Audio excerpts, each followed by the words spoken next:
In a sunlit workshop, engineers unveil a compact car equipped with adaptive ballast, retractable hydrofoils, and fuel cells. When floods rise, the car locks its weight, sprinkles buoyant pods, and rides elevated rails toward stranded neighborhoods. At engine room level, a micro sail-tilt system adjusts windward balance, turning river crossings into confident, whispering glides.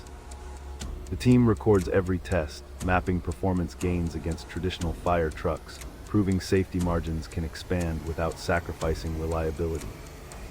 Residents cheer as the modular lifeline proves that extreme vehicle mods can become everyday heroes underwater and on wheels.